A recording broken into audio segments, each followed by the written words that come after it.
Halo adik-adik, selamat hari Minggu. Hari ini hari yang spesial karena Kak Vera berkunjung ke rumahnya Pendeta Sandi. Kalian tahu enggak Pendeta Sandi? Kak Vera tahu karena sekolah minggu secara online, sekolah pun secara online.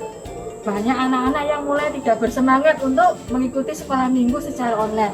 Yuk kita minta tips dari Om Sandi supaya memberikan kata semangat untuk adik-adik semuanya. Silakan Om Sandi. Salam sehat, salam kenal, dan salam jumpa adik-adik ya.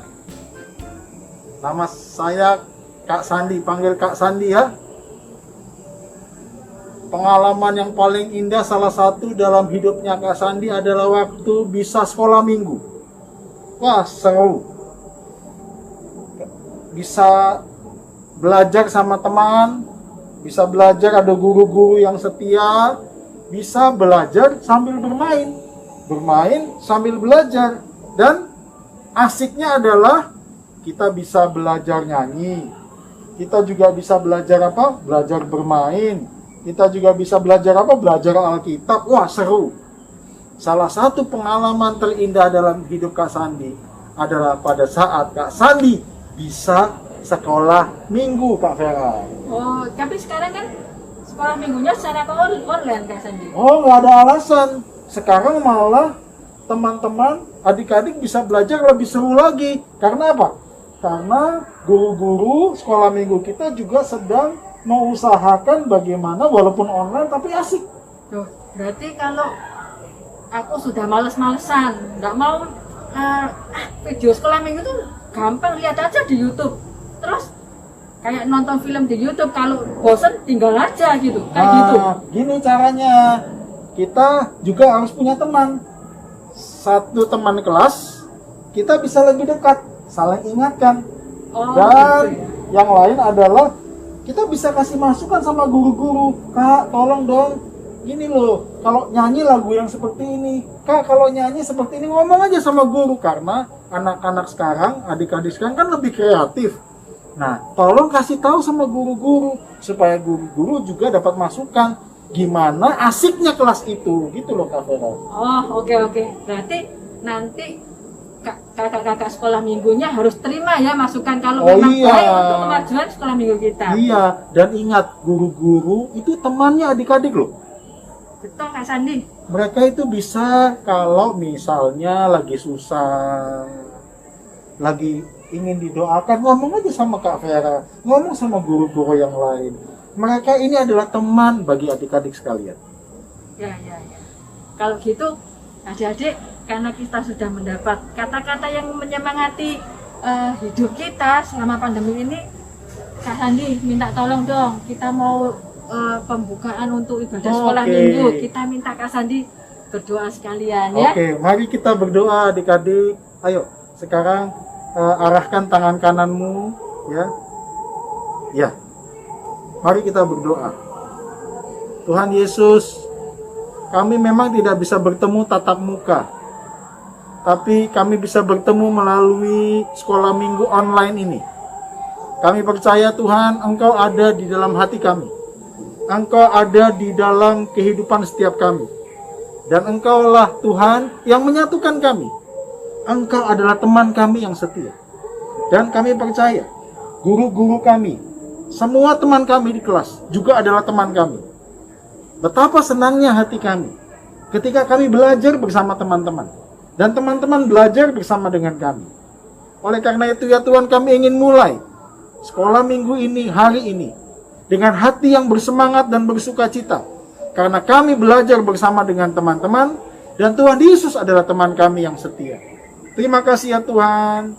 Kami serahkan hidup kami ke dalam tangan-Mu untuk kelas hari ini dan hari-hari berikutnya. Di dalam nama Tuhan Yesus kami berdoa. Amin. Amin. Terima kasih Kak Sandi. Maaf ya, kita enggak pakai Salaman. Kita pun juga Pakai masker. harus jaga jarak ya. Cuci Adik-adik pun tangan. juga harus seperti itu ya. Keluar rumah harus pakai masker, meskipun teman sendiri atau keluarga sendiri, tetaplah pakai masker di dalam rumah. Dan Betul. Semua sehat ya. Tuhan berkati. Salam buat papa mama. Adik-adik, mari kita memujikan, mari kita bersukaria.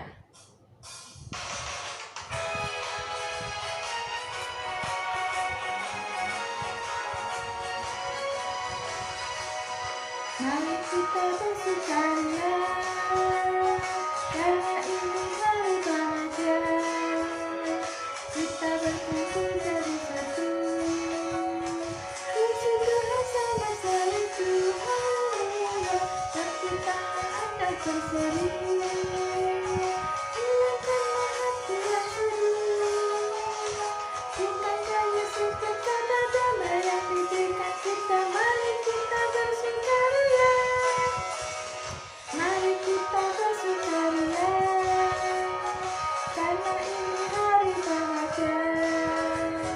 Kita berkumpul jadi satu, puji Tuhan semesta itu. Haleluya, berkitaran aja berseri. Hilangkanlah hati yang sedih. Bukankah Yesus berkata damai yang diberikan kita? Mari kita bersukaria.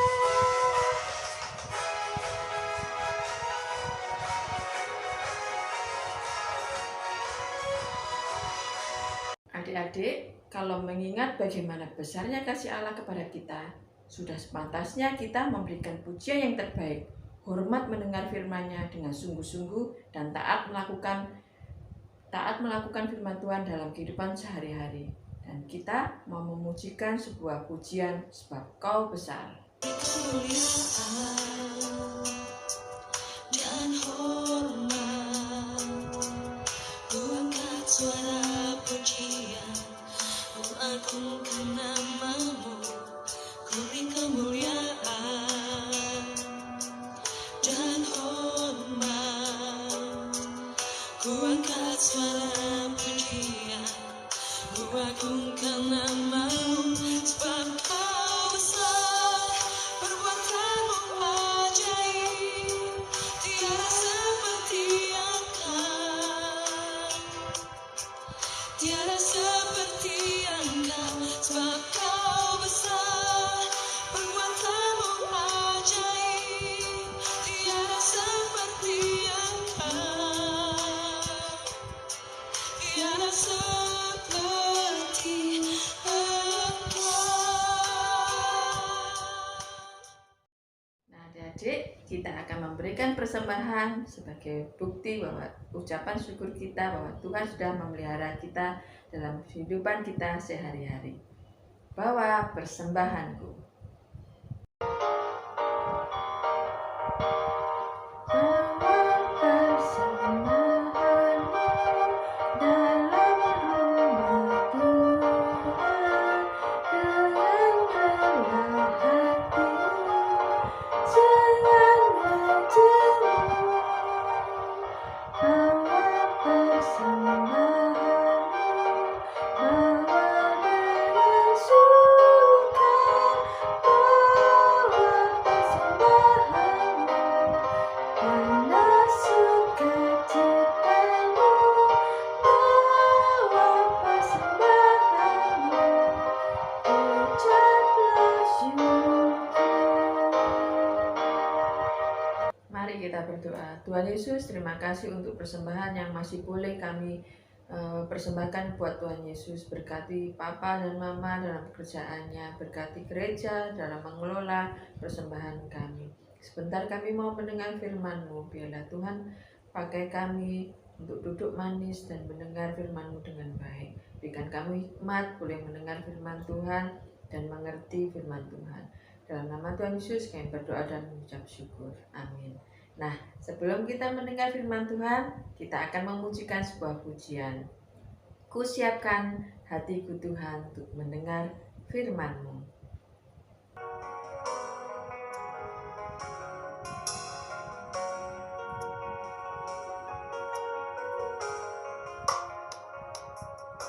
Ku siapkan hatiku Tuhan untuk dengar firman-Mu saat ini. Ku sujud menyembah-Mu Tuhan, masuk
Pagi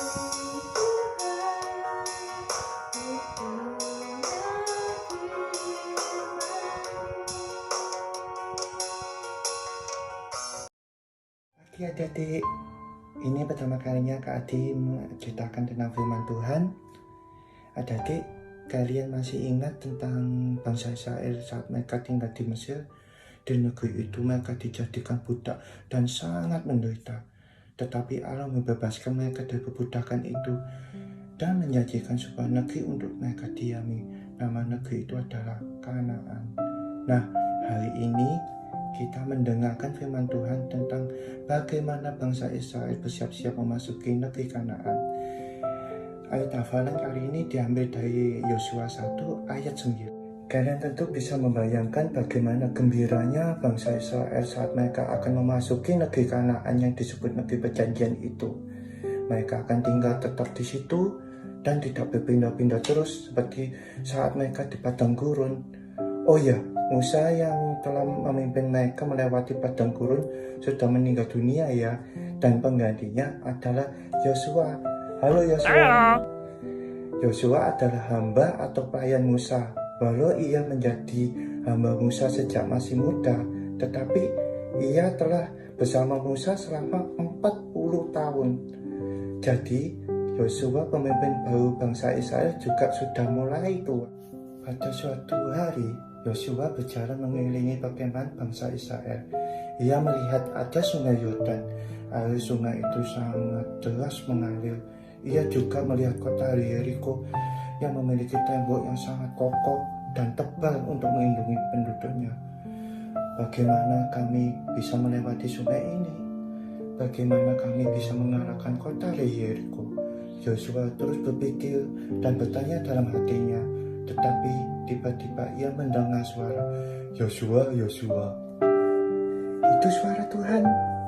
Karena itu Yosua segera menjawab, ya Tuhan, ini hamba-Mu.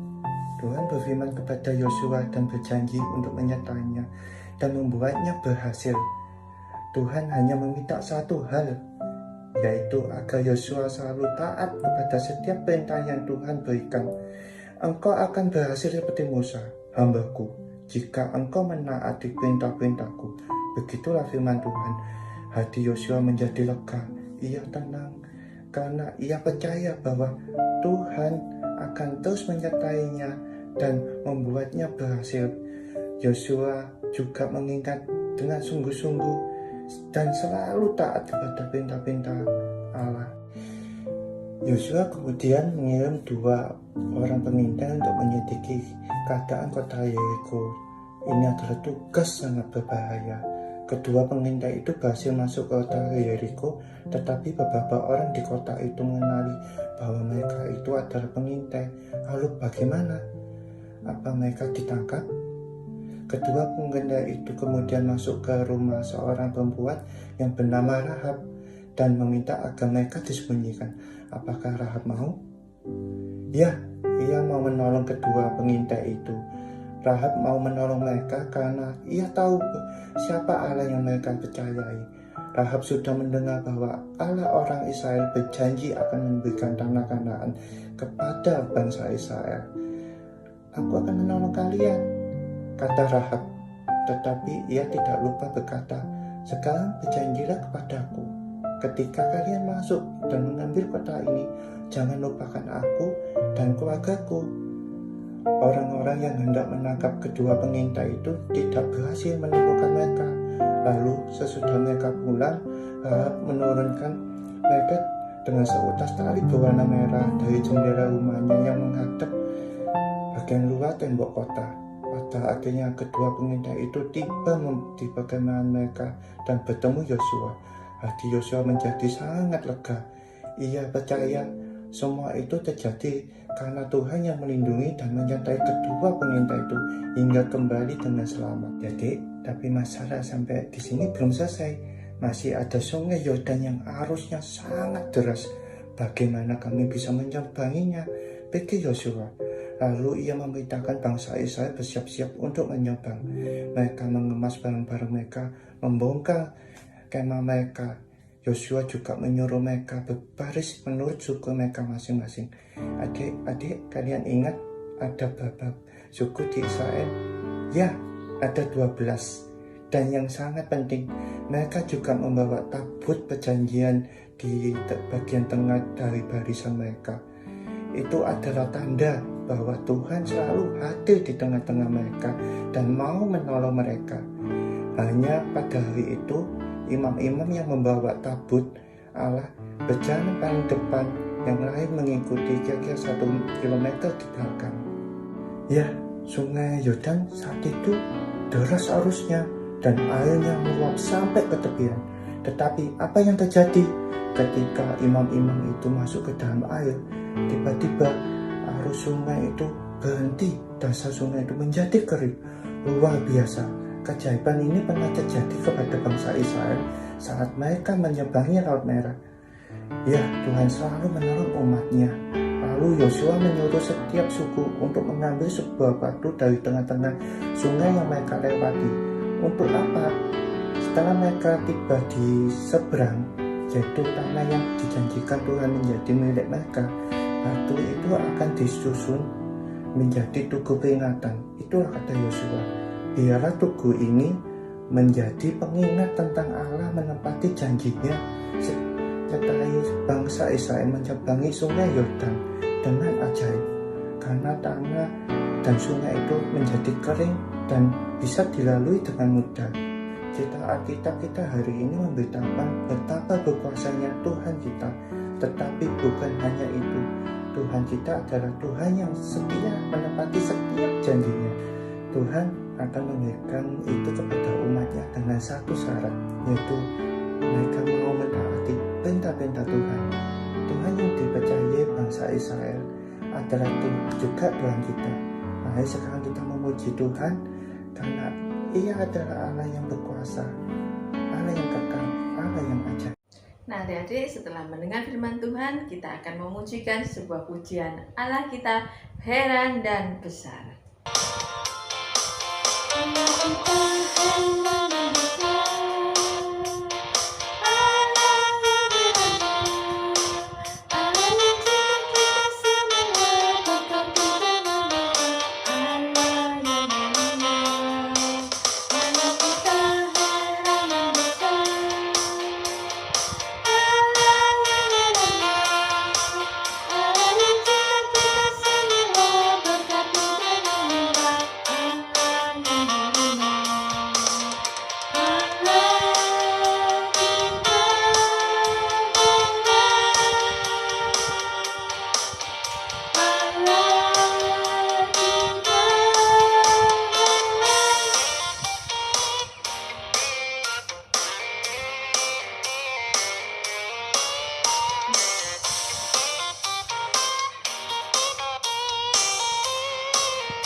Waktu sekolah minggu sudah selesai. Sekarang kita mau berdoa untuk pulang.